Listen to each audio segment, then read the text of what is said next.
Vamos a ir con el doctor Patricio Retamal. El doctor Retamal es médico veterinario, profesor asociado del Departamento de Medicina Preventiva de la Facultad de Ciencias Veterinarias y Pecuarias. Y el título de su charla es Rol del médico veterinario en enfermedades emergentes, el COVID bajo el enfoque Una Salud. ¿Patricio? Sí, estoy aquí. Ahí está. ¿Se escucha bien? Sí. Sí. Bueno, muchas gracias por la presentación. Mi presentación es un poco más general que las que vimos recién, porque bueno, el título también lo sugiere. Tratar de deducir cuál es el papel del veterinario en la respuesta al COVID, y particularmente lo podamos hacer un poco también más extensivo frente a la situación de las enfermedades emergentes que probablemente van a seguir ocurriendo. Entonces, lo primero, definir qué es lo que entendemos por una enfermedad emergente. Son enfermedades que han aparecido o se han detectado recientemente, generalmente en un lapso de 30 a 40 años, es lo que se considera como reciente, y o bien han existido previamente, pero han incrementado su rango geográfico o su incidencia. Y en esa segunda parte de la definición encontramos a las enfermedades reemergentes, ¿ya? Esto es importante considerar de que son enfermedades que han aparecido, como podría ser el caso del COVID, apareció en la especie humana el año pasado, a finales del año pasado, o bien enfermedades que se han detectado recientemente, pero que estuvieron presentes por mucho tiempo. Por ejemplo, podemos citar aquí la situación del virus Anta, que solamente fue diagnosticado a partir de la primera mitad de los 90, pero probablemente hace cientos de años se estuvieron muriendo las personas por ese virus. Aquí hay un esquema, una imagen que muestra la distribución geográfica de algunos patógenos emergentes y reemergentes de importancia más o menos global en el último tiempo. Y tenemos que en el sudeste asiático, que es el lugar donde se origina la cepa actual, también fue el sitio donde se inició la epidemia del SARS el año 2002, también en un mercado de animales vivos. Tenemos la situación de las cepas de influenza, particularmente H5N1, que tiene una alta letalidad en las personas. Y si nos vamos más a nuestra región, vemos que aparecen algunas enfermedades transmitidas por vectores, por ejemplo el Zika, el chikungunya, el dengue, la malaria, y particularmente en nuestro país, que es más famoso a nivel mundial en cuanto a enfermedades emergentes por el virus Anta. Ahora, todas las enfermedades tienen una serie de factores que predisponen para su aparición, y estos factores se pueden agrupar según su origen en factores del hospedero, del ambiente y de la gente. Esta es la clásica tríada epidemiológica. Y también podemos encontrar la misma información respecto de las enfermedades emergentes, ¿ya? Y si nosotros miramos la literatura, podemos encontrar una serie de factores que también están presentes y que también se pueden clasificar según su origen en factores del hospedero, de la gente o del ambiente. Entonces aquí tenemos algunos que son interesantes de analizar como factores globales. Considerar que hay factores globales y factores locales. Aquí probablemente se trata solamente de factores globales. Por ejemplo, los cambios en el uso de la tierra, el cambio climático y los cambios en la industria pecuaria como factores ambientales. Respecto a la gente, podemos mencionar la transmisión entre especies, que es muy relevante en la emergencia de enfermedades, y los cambios en la virulencia, particularmente con algunos patógenos. Y factores del hospedero, la crianza cada vez más masiva de mascotas exóticas, los animales de compañía, el consumo de alimentos exóticos, actividades de turismo y el aumento progresivo de la población humana, así como la capacidad que tenemos para movilizarnos a escala mundial, y también sus productos animales, son factores entonces que participan en la emergencia de enfermedades. Si nosotros analizamos particularmente esta emergencia, la emergencia del COVID-19, podríamos pensar que hay tres elementos de estos factores globales que se podrían identificar de manera muy importante. En primer lugar, el consumo de alimentos exóticos, y lo exótico siempre es relativo, ¿no? Porque para nosotros es exótico, pero a lo mejor comerse un murciélago en Asia o comerse un murciélago en África es parte de la dieta o de la práctica cultural. Además, este consumo de alimentos se ve favorecido, o la transmisión de gente en este contexto se ve favorecido por una gran población humana. Estamos hablando de China, el país más densamente poblado del mundo. Además, con fenómenos de globalización que permite o que permitió la rápida dispersión del agente biológico desde la ciudad donde se inició el brote. Y, por supuesto, como un factor de la gente muy relevante que participa en esta emergencia, tenemos, por supuesto, la transmisión interespecie. Pero estos son factores que participan en la emergencia. Y si ahora nosotros pensamos en aquellos factores que determinan la pandemia, ¿ya? Porque una cosa es que se haga un traspaso de un agente biológico a la especie humana, pero otra es que esto se transforme en una pandemia, podemos mencionar que nuevamente aparecen los cambios demográficos y la globalización, esto con la facilidad de movilización que tenemos actualmente, actividades de turismo, mucha gente también transmitió la infección dentro de China, porque además estábamos en una época en que se estaba celebrando el Año Nuevo Chino, en que había mucho turismo interno, y eso también permitió entonces la dispersión de los agentes. Y hay otros dos factores que podrían estar afectando y participando también en el proceso de pandemia, que tiene que ver la infección de los animales de compañía, como ya lo mencionó el doctor Galarce y el doctor Neira, y lo pongo en estas líneas segmentadas porque todavía es un factor que está en estudio, estamos viendo cuál es el papel que tienen los animales en la transmisión de la gente. Y otro elemento que también está en estudio, que también lo mencionaron los expositores anteriores, son los cambios en la virulencia. Es decir, no sabemos bien qué modificaciones durante el curso de la pandemia se van a producir en el genoma del virus que vayan a determinar, por ejemplo, cambios en su virulencia o en su capacidad de transmisión. Aparentemente es un virus relativamente estable, es más estable que los virus influenza, y por lo tanto eso también favorece un poco para el control y para el desarrollo de vacunas que pudieran prevenir la dispersión. Ahora, ¿cuáles son los factores locales? Ya mencionamos los factores globales. ¿Cuáles podríamos identificar como factores locales? Y esto es muy importante porque para cada enfermedad emergente probablemente hay factores globales influyendo en su aparición, pero también hay factores locales, ¿ya? Y aquí podríamos identificar dinámicas poblacionales de reservorios en lugares particulares, cambios estacionales que se producen en cada una de las regiones donde se generan estas enfermedades, aspectos geográficos. Respecto de la gente, si existen uno o varios agentes circulando y si hay coinfecciones en los hospederos, si existen o no distintas cepas circulantes con distintos potenciales de propagación o de virulencia. Respecto de factores del hospedero, bueno, ¿cuáles son los alimentos tradicionales que se consumen en esta zona? ¿Cuáles son los ritos funerarios, por ejemplo, que se ha visto de manera muy importante en la aparición de brotes de ébola, en que la gente tiene la costumbre de tener contacto cercano con los cadáveres? Las actividades de caza que se realizan en distintas zonas, los flujos de turistas y las prácticas productivas son elementos que podrían tener una significancia a nivel más bien local. Y si pensamos en la emergencia del coronavirus, particularmente resaltamos estas que están acá, bueno, las actividades de caza. En los mercados de animales vivos se comercializan animales domésticos, pero también de manera muy importante se comercializan animales silvestres y por lo tanto las actividades de caza de estos animales son muy relevantes.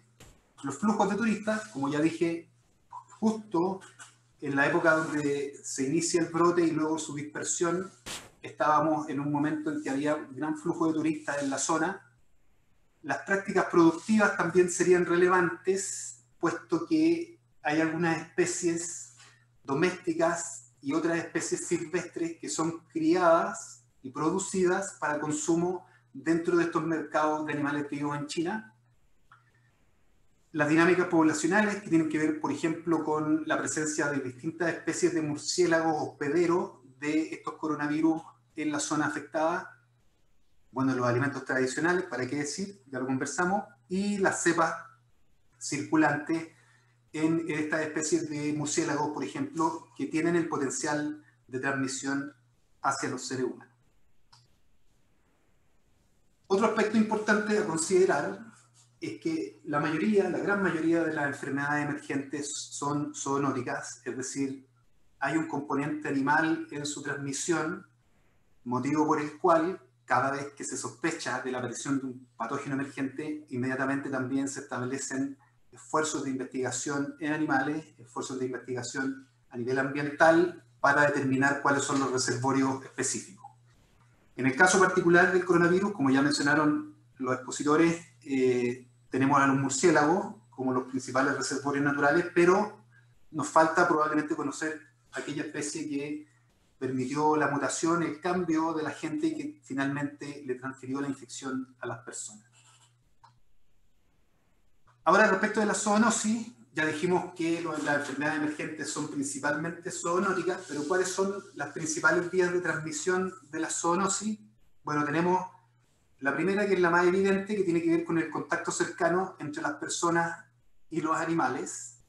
Quizás esta pandemia no se inició por el consumo de alimentos, sino que se inició quizás por la captura de murciélagos o por la captura de otros animales silvestres, y eso determina entonces un contacto cercano entre las personas que participan de ese comercio y los animales que son los portadores de la enfermedad. Pero las zoonosis también tienen otros mecanismos de transmisión, por ejemplo, enfermedades que se transmiten preferentemente por vectores entre animales y que las personas se ven afectadas circunstancialmente cuando ingresan a las zonas donde se encuentran estos vectores.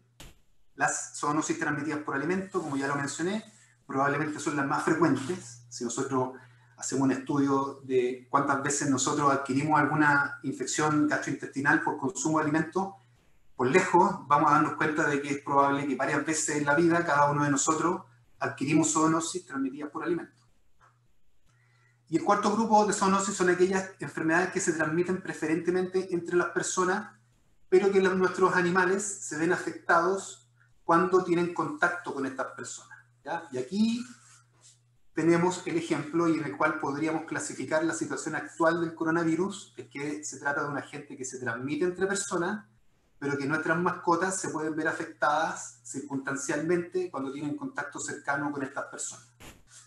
En su origen, podemos pensar que el coronavirus se transmitió por consumo de alimentos o se transmitió por contacto directo con personas, pero en la actualidad la transmisión ocurre preferentemente entre personas. Por lo tanto, esto indica también que el tipo de zoonosis depende y es una condición dinámica del evento específico que estemos analizando. Si estamos analizando el origen del brote, hablamos de un tipo de zoonosis, y si estamos hablando cómo se propaga el brote, estamos hablando de que efectivamente es una transmisión entre personas.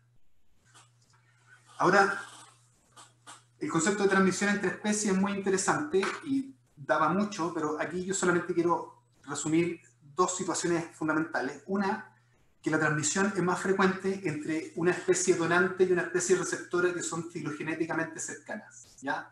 Si la especie donante y la receptora son mamíferas, es probable que se requieran muchos menos cambios y mutaciones entre un agente biológico que afecte a una especie donante para que se adapte a su nuevo reservorio. Distinto es el caso si tenemos una especie donante que es filogenéticamente muy diferente o lejana de la especie receptora, en cuyo caso el agente biológico va a necesitar una serie de mutaciones progresivas que le van a permitir adaptarse al ambiente que le ofrece la nueva especie receptora. En el caso de la pandemia actual estamos hablando de murciélagos, estamos hablando de pangolines, estamos hablando de personas, estamos hablando de gatos, todos mamíferos, por lo tanto, además un virus RNA, por lo tanto es más fácil que se adapte a estos nuevos hospederos y se transmita. Y el otro concepto de la transmisión entre especies es que no es un fenómeno muy fácil, no es un fenómeno que se establezca muy frecuentemente entre dos poblaciones, y además es probable que ocurra o que haya ocurrido previamente y no nos hayamos dado cuenta, ¿ya? Lo que aquí aparece es un esquema en que hay una población reservorio que transmitió varias veces el agente a las personas, pero estas personas se enfermaron o se murieron y no se propagó la infección, no se siguió la cadena de transmisión, sino que hasta aquel momento en que el agente biológico sufrió una segunda, tercera, cuarta, quinta mutación que le permitió adaptarse al hospedero humano y transmitirse eficientemente entre personas, y solamente en ese momento nosotros nos damos cuenta de que hay una emergencia, ¿ya? Si nosotros fuéramos a tomarles muestras de sangre a la gente que trabaja en los mercados vivos de animales de China, probablemente hay varios agentes biológicos que a lo mejor ya se están transmitiendo a estas personas porque tienen un contacto frecuente con animales, pero todavía no lo sabemos porque no se han transformado en patógenos emergentes. Y esta barrera de transmisión entre especies requiere además que el agente biológico sea capaz de sortear, como el nombre lo dice, esta serie de barreras, es decir, que depende, por ejemplo, de la distribución de su reservorio hospedero, de cuál es la densidad de este reservorio, cuál es la prevalencia del patógeno y la intensidad de infección en estos animales, qué capacidad tiene para liberarse desde su hospedero, diseminarse al ambiente, cuánto sobrevive en el ambiente, cómo se expone el ser humano y con qué frecuencia, y luego qué barreras inmunes tiene el ser humano para protegerse de estas infecciones. Por lo tanto, aquí tienen que conjugarse simultáneamente una serie de momentos y de situaciones que permitan finalmente a la gente transmitirse. Si mostramos un ejemplo con algunas otras enfermedades, vemos los cuellos de botella, que son aquellas instancias que dificultan la transmisión entre especies. Por ejemplo, para que un perro adquiera la infección por el virus rabia, no es tan determinante, por ejemplo, la distribución del reservorio, porque hay mucho murciélago y una gran proporción de los murciélagos además tiene el patógeno, hay una gran densidad de animales, sin embargo, estos animales tienen poca capacidad de transmitir la infección, solamente se requiere, por ejemplo, una inoculación directa con un individuo. Además, el patógeno tiene baja capacidad de supervivencia a nivel ambiental, no existe tampoco tanta exposición del ser humano a una mordida y por lo tanto, finalmente, eso sí que cuando se establece la infección ya es más probable que se produzca la enfermedad porque el agente tiene factores de patogenicidad que le permiten sobrevivir dentro de su hospedero. Por lo tanto, uno puede entonces aquí identificar una serie de barreras que dificultan finalmente el establecimiento de una zoonosis, y aquí hay varios ejemplos con distintos agentes biológicos. Si nosotros tratamos de dilucidar qué es lo que estaría sucediendo con el coronavirus, bueno, tanto la distribución del reservorio como su densidad no serían cuellos de botella, sino que hay elementos que todavía son desconocidos, por ejemplo, cuál es la prevalencia del patógeno en estos reservorios, cuál es la intensidad de infección, cuál es la diseminación que existe del patógeno desde estos reservorios, cuál fue su supervivencia y transmisión, y finalmente cómo se expuso la población humana y las barreras intrahospederas. Aparentemente el coronavirus no tiene muchos problemas para sortear la defensa inmune y por lo tanto no se habría manifestado como un cuello de botella en su transmisión. ¿Y qué entonces entendemos como una salud en vista de que ya hablamos de todos los factores globales y locales en la predisposición a las enfermedades emergentes y cuáles son aquellos aspectos que determinan entonces el salto de la barrera entre especies? Nos damos cuenta claramente de que los factores relacionados a la salud animal, a la salud pública y a la condición ambiental están todos muy relacionados, y este concepto de una salud lo que pretende fundamentalmente es este abordaje conjunto de las problemáticas de las enfermedades emergentes desde estas distintas perspectivas.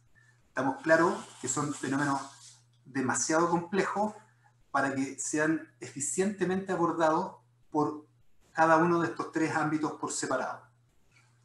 ¿Qué es lo que se entiende por una salud? Una salud es un esfuerzo integrado de múltiples disciplinas, como dice ahí, que trabajan a distintos niveles para alcanzar un estado óptimo de salud en personas, animales y el ambiente. Y es una triada que se denomina una salud, en que la salud se considera como un componente estrechamente relacionado entre estos distintos componentes. Ahora, ¿cómo se aprecia el efecto positivo de un trabajo colaborativo? Fundamentalmente porque existe un valor agregado al sumar esfuerzos de estos distintos ámbitos en conjunto. Si aquí nosotros tomamos o invertimos dinero para tomar esfuerzos relacionados a estos tres ámbitos por formas de manera separada, nos damos cuenta que cuando aunamos estos esfuerzos con la misma inversión de dinero, conseguimos un poco más, un excedente, y ese excedente finalmente es lo que representa la ventaja del trabajo colaborativo. ¿Y en qué aporta la medicina veterinaria? Bueno, ya nos dimos cuenta cuáles son quizás las principales características y factores predisponentes de la enfermedad emergente. Desde el punto de vista veterinario, obviamente nosotros tenemos un papel importante en determinar la situación de los reservorios domésticos, la situación de los reservorios silvestres que están en una interfaz entre la condición de los animales y su ambiente, y posteriormente nosotros podemos identificar distintos temas que se pueden abordar desde la medicina veterinaria en relación a cualquier enfermedad emergente. Hacer, por ejemplo, o participar en estudios de abundancia, distribución y diversidad de reservorios silvestres, estudios de prevalencia o caracterización genotípica de los agentes biológicos, estudios de coinfecciones, trabajos de vigilancia epidemiológica, estudios sobre la transmisibilidad de los agentes biológicos o determinar los factores de riesgo tanto para los animales como para las personas. En el desarrollo de vacunas, como ya mencionó el doctor Neira, tenemos experiencia los veterinarios en el trabajo con coronavirus, particularmente animales, y en el desarrollo de vacunas contra estos agentes biológicos, y por supuesto un papel fundamental en la educación a la población sobre este tipo de enfermedades, su origen y su control. Ahora, ¿qué se espera para el coronavirus en el futuro? ¿Cómo se viene la mano o qué pensamos que podría suceder en los próximos años? Bueno, no lo sabemos. Tenemos aquí una curva epidémica ideal en que nosotros vemos un alza de los casos, un punto máximo y posteriormente un decrecimiento para posteriormente desaparecer. Sin embargo, la OIE supone de que esta infección no va a desaparecer. Hay algunas publicaciones que sugieren de que se va a quedar con nosotros el coronavirus como un virus respiratorio estacional. Por lo tanto, se va a transformar de una pandemia en una enfermedad endémica. Pero si nosotros logramos desarrollar estrategias para su control y, por ejemplo, se incorporan otras herramientas preventivas como las vacunas, podríamos suponer que al cabo de algunos años va a ir decreciendo paulatinamente la incidencia de la enfermedad y óptimamente llegar a desaparecer, como ocurrió en su momento con el SARS. Ahora, ¿cuál es la clave para entender qué es lo que va a suceder? Fundamentalmente la clave es la tasa de contactos, ¿ya? De la tasa de contactos va a depender cómo va a ser el comportamiento de este virus de aquí en adelante. Aparentemente en Chile estamos llegando al punto máximo y comenzando paulatinamente a ver un mejor pronóstico de la situación, pero cómo va a evolucionar en los próximos años va a depender de la tasa de contactos, porque la tasa de contactos determina fundamentalmente la transmisibilidad de la gente, medida, por ejemplo, a través del R0 del agente biológico. Acá tenemos un pequeño análisis de lo que significa la tasa de contacto. La tasa de contacto puede ser o estar relacionada a los contactos totales que tiene un individuo con otros individuos, pero también y fundamentalmente el valor que interesa de la tasa de contactos es la tasa de contactos efectivos, que tienen que ver con aquellos en donde se establece efectivamente la transmisión del agente biológico. Y esta tasa de contacto efectivo nosotros la representamos con un beta, un valor de beta, y vemos que beta es muy determinante en la transmisibilidad de un agente biológico. ¿Ya? El R0, que es el número promedio de infecciones secundarias en una cadena de transmisión, está determinado por esta tasa de contacto efectivo y además por la duración promedio de la contagiosidad del agente biológico. ¿Y qué medidas se pueden tomar para prevenir este beta, esta tasa de contacto efectivo?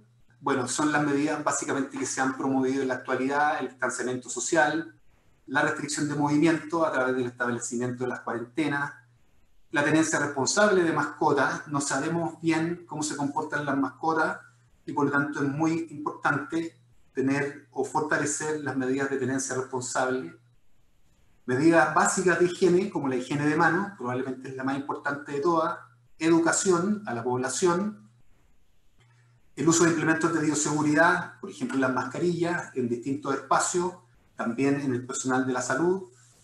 El desarrollo de vacunas y la inmunidad de masa, que son conceptos que están relacionados, también entonces son instancias que van a disminuir la tasa de contacto efectiva. Y si esto funciona bien, y si estas medidas se aplican, entonces mejor va a ser el pronóstico respecto de la pandemia en el futuro. ¿Y cómo prevenir el próximo coronavirus? Porque también es claro de que este no es el único coronavirus que tenía un potencial de transmisión.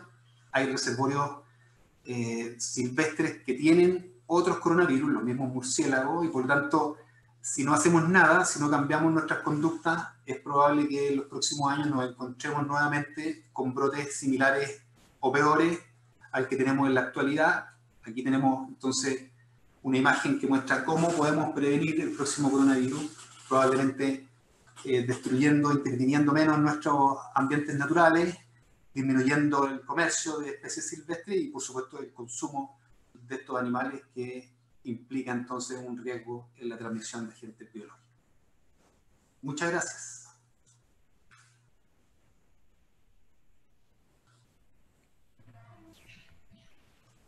Muchas gracias, doctor Retamal. Vamos a leer los chats.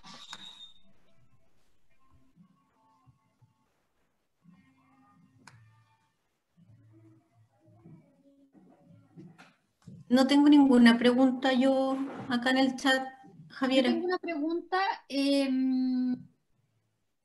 por acá que es, Pato, preguntan si existe la probabilidad de, como, así como la rabia, si un canino o felino captura un murciélago contagiado, hipotéticamente hablando, o me imagino que con COVID, al consumo o al contacto directo que pase a perros o gatos asilvestrados este virus. ¿Cómo, si podría ocurrir eso? O sea, no se puede descartar, si ya se produjo un evento de transmisión, no podemos negar la posibilidad de que un animal que capture un murciélago, que sea reservorio de este tipo de agentes biológicos, también se contamine. Pero la probabilidad es baja. Bueno, hay que considerar que es probable que muchas veces las personas se estuvieron exponiendo a este agente biológico hasta que este agente finalmente sufrió una mutación, un cambio que le permitió adaptarse a las personas. Por lo tanto, un solo encuentro entre un perro y un murciélago o un gato y un murciélago, no podemos decir que el riesgo es cero, pero es muy bajo. Ahora, si tenemos grandes poblaciones de gatos y de perros que están continuamente capturando murciélagos, ya la situación cambia. Es un tema de probabilidad. Acá yo tengo una pregunta del doctor Urselay que me dice si el trabajo epidemiológico focalizado, vigilancia, manejo de casos y contacto y respeto por las normas ha sido adecuado. ¿Y cómo ha sido y está siendo la vigilancia epidemiológica de la enfermedad? Bueno, son preguntas bastante complejas. Yo siento que efectivamente el trabajo que está haciendo la autoridad en la actualidad pareciera ser mejor que el trabajo que estuvo haciendo desde un principio. Incluso hubo un momento en que empezó a relajarse el sistema, nos empezaron a recomendar tomar cafecito con nuestros amigos incluso, pero sin embargo se ha ido aprendiendo de los errores y probablemente las medidas que se han tomado en la actualidad son más pertinentes. Otra cosa es que la gente las cumpla. Siempre hay gente que por necesidad probablemente no puede permanecer confinada en sus casas y tiene que movilizarse. Eso tampoco habla muy bien de las condiciones sociales de nuestro país. Cada país tiene sus propias problemáticas que dificultan o favorecen el control de la enfermedad. Así que son en realidad muchos factores como para necesariamente hacer un análisis de la situación global. Pato, aquí hay una pregunta. Dice, tengo dos preguntas. ¿Quién define hasta qué punto se sigue llamando una enfermedad como emergente? ¿La OMS? No. ¿Te hago todo al tiro después? Ya, me lo todo al tiro. Sobre la inmunidad de masa, aparte del uso de vacuna y de la infección natural, ¿existe otra forma de obtener inmunidad natural? ¿Inmunidad de masa, pero natural? De la primera pregunta, yo creo que hay una especie de acuerdo en que consideramos que las enfermedades emergentes son aquellas que se producen en los últimos 30, 40 años. No hay una definición así muy muy estructurada al respecto, no hay tampoco la OMS, tampoco define qué es lo emergente y qué es lo no emergente, pero por ejemplo, todavía en las publicaciones el VIH se sigue considerando una enfermedad emergente, entonces eso podría ser como un parámetro sobre el cual comparar el resto de las enfermedades. Y aparte de las vacunas y la infección natural, no conozco otra opción en que se vaya generando una inmunidad de masa, puesto que se requiere necesariamente que haya un contacto con un antígeno que genere una respuesta inmune protectiva contra el agente biológico. Y las únicas dos maneras que conozco en que se produce ese encuentro es o que uno se infectó de manera natural o que adquirió o fue inmunizado a través de una vacuna. La otra opción es la inmunidad pasiva, pero la inmunidad pasiva no genera una inmunidad de masa porque es bastante temporal y deja susceptible a las crías o a los niños, dependiendo de la especie, al cabo de poco tiempo. Así que, no, yo diría que lo más importante son la exposición natural al agente biológico o las vacunas. Yo tengo varias preguntas acá en el chat de YouTube. Te mandan saludos desde Perú, Pato, el doctor Raúl Flores. Daniela Daza, Dani Daza, pregunta si existe alguna política pública implementada en China que sea fiscalizable para disminuir la transmisión de SARS-CoV-2. Lo que sé, lo que estaba leyendo es que los chinos ya se habían comprometido a reducir el comercio de animales silvestres con la primera pandemia, con la pandemia del SARS. Y sin embargo, ese compromiso implica de que tienen que ofrecerle a la población una fuente de carne fresca alternativa. Y eso no fueron capaces de ofrecerlo. Siempre los mercados de animales vivos resultan ser más convenientes económicamente hablando para la población en China, y al cabo de poco tiempo la gente volvió a los mercados, volvió a consumir este tipo de animales. Ahora, en la situación actual, nuevamente los chinos aparecen con un compromiso en el cual se va a prohibir la comercialización de animales silvestres y de algunos animales silvestres particularmente. Ellos se dan cuenta de que son incapaces de sostener la seguridad alimentaria de su población, bloqueando totalmente este tipo de mercados, pero sí están tomando la iniciativa de evitar que algunas especies de animales particularmente sean comercializadas, como son, por ejemplo, los murciélagos. Yo diría que eso es lo más importante. Y lo que pasa es que el consumo de este tipo de animales está arraigado culturalmente en la sociedad del sudeste asiático, no solamente en China, en el sudeste asiático, también en África. Entonces no es fácil decirle a la gente que deje de consumir estos alimentos, porque además ellos piensan de que estos alimentos son más nutritivos que las carnes producidas de los animales domésticos, y además les otorgan otro estatus. Hay una serie de temas del ámbito social que han hecho que este tipo de comercio permanezca. Sí, gracias, Pato.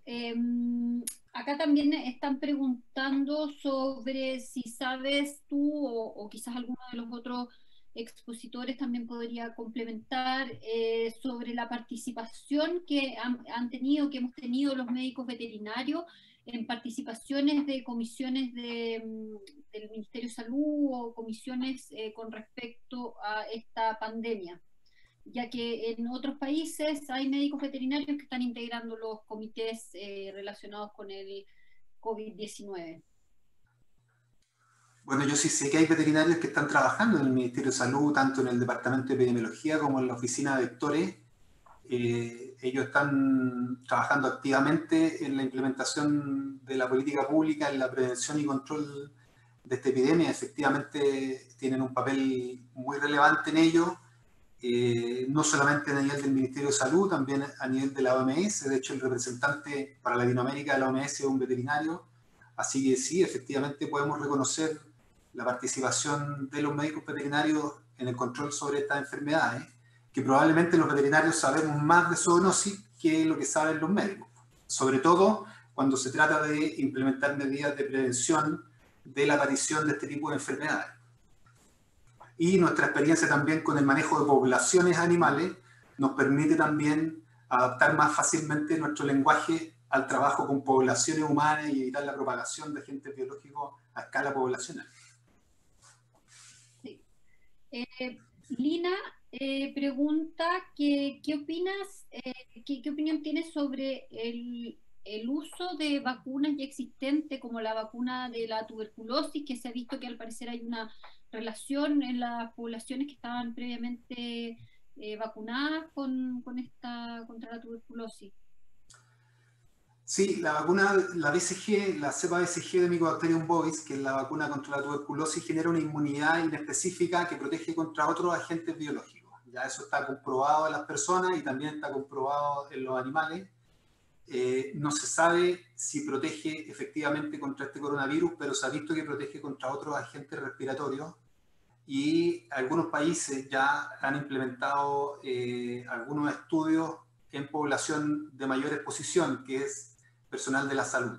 Ya es muy probable que si esta vacuna se ha visto que genera esta protección inespecífica, también lo haga en el caso de este coronavirus. Gracias, Pato. Acá hay más preguntas que yo no sé si las puedes contestar tú o alguno de los otros expositores. Preguntan sobre murciélagos, los murciélagos en Latinoamérica que son hospederos naturales. ¿Es posible que el SARS-CoV-2 evolucione una vez que el murciélago sea infectado? ¿En Latinoamérica? ¿Sí? No, o sea, no se puede descartar. Voy a compartir mi pantalla. ¿Puedo compartir mi pantalla de nuevo? Para mostrar algo que no apareció en la presentación que tenía planeada, pero ya que aparece la pregunta, no sé cómo hacer para que solo se muestre la imagen que quiero mostrar. Bueno, hay un estudio norteamericano en un proyecto internacional que se conoce como PREDICT, en el cual ellos tomaron muestras de murciélagos de distintas latitudes. Aquí aparece una imagen en estos puntitos grises y negros, los lugares donde ellos tomaron muestras y determinaron que esto fue el año 2017. Este estudio ya se sabía de antes de que había murciélagos en algunas partes del planeta que tenían el potencial de propagar, o sea, eran reservorios de virus con potencial zoonótico. Aparece allí un análisis de la riqueza de especies en colores de murciélagos que pueden portar los beta-coronavirus con potencial zoonótico, y ellos en puntos negros identifican muestras donde ya habían detectado entonces murciélagos con estos beta-coronavirus. Y efectivamente el lugar del planeta que tenía más riesgo para la dispersión o para la aparición de una enfermedad de este tipo era el sudeste asiático. En América tomaron muestras también de murciélagos, sin embargo no encuentran en estos murciélagos los coronavirus, los beta-coronavirus que tienen las características de los virus del SARS. Por lo tanto, si bien no tomaron muestras en Chile, este resultado sugiere fuertemente de que es poco probable que en nuestro país tengamos reservorios naturales de virus parecidos y que se pudieran transformar después en pandemia. Perfecto, gracias, Patricio. Muchas gracias. No sé si alguien tiene alguna pregunta para los tres expositores o alguno de los otros expositores.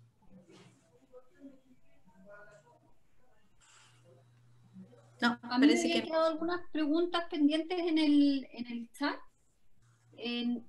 Por ejemplo, para el doctor Víctor Neira, acerca de su presentación, que las hicieron después, porque la transmisión en YouTube tiene un pequeño desfase de acá de lo de Zoom. Entonces, ¿Víctor? Sí, y a mí me quedó una para Nicolás también. Ah, ya. Víctor, no sé si estás conectado para hacerte una pregunta. ¿Hago yo por mientras la del Nico? ¿Nicolás? Tampoco está. No, ahí está el Nico.